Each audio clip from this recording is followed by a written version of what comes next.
Okay, so excuse the appearance. I don't look great. This is a sewing day, and sewing days are not glamour days.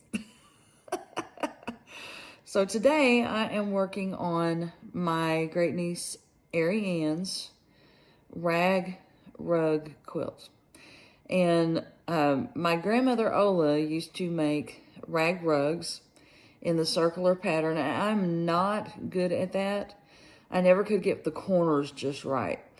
And I remember her telling me purl once, skip, and I am not good at that. So I am doing the rag quilt the way that I've seen some of the seamstresses on YouTube. I've kind of taken a couple of ideas from them.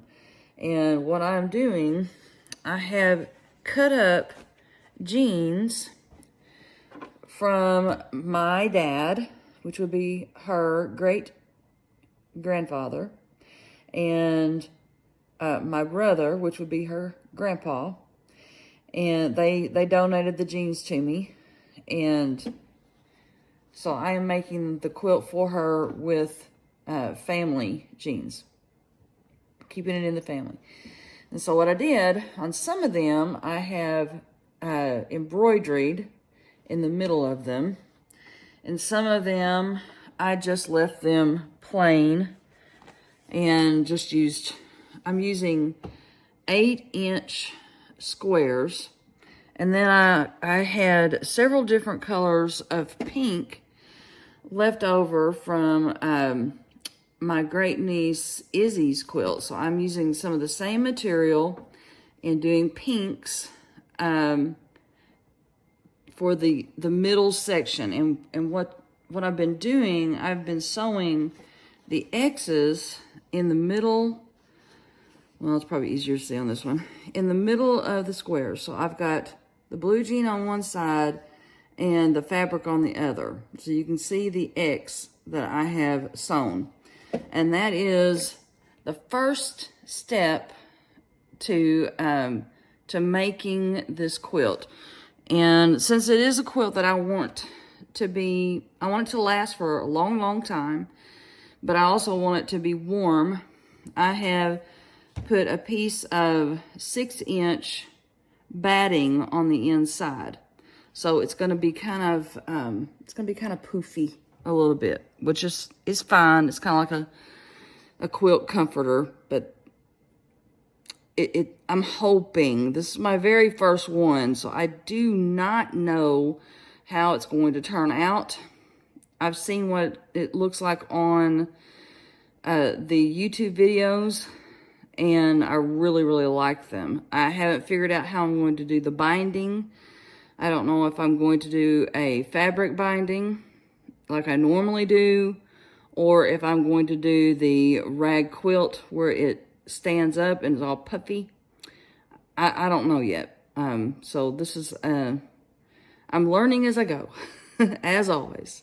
So this is just the first part.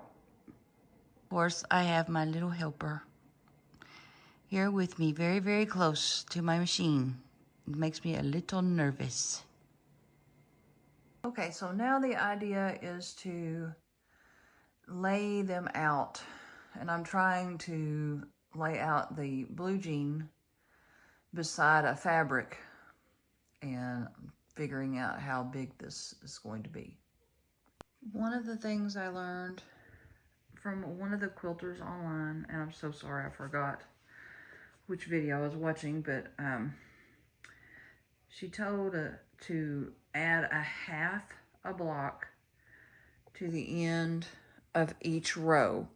And like I added a pattern on the end of that one, and I added blue jean on the end of the second row, and so forth until you have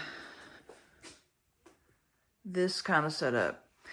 And whenever I sew the rows together, I won't have to worry about the seams nesting or breaking a needle because the fabric gets so thick, because it will offset, which will make life so much easier when I have to start clipping those ends. This is what it looks like on the back. I love, love, love, love that so much. Okay, so this is what it looks like with it all sewed together on the front, which I'm really happy with that. The next thing I have to do is clip about 1/4 of an inch all the way down and then flip it and do this side on all rows. And then I'll be ready to start brushing it or getting all the lint out of it. And this is what the back looks like. Okay, so I thought I would show you guys what it looks like all finished. So this is the front. I still have not washed it, so it's really hard to tell. But if you look very close, you can see the jagged edges where it's all raggedy. And of course, this is the back. And I've got it all. I got the binding on. There's Walter.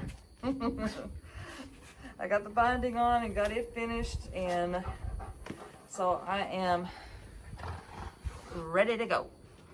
Right, Walter? Thank you for joining me. I'll see you later.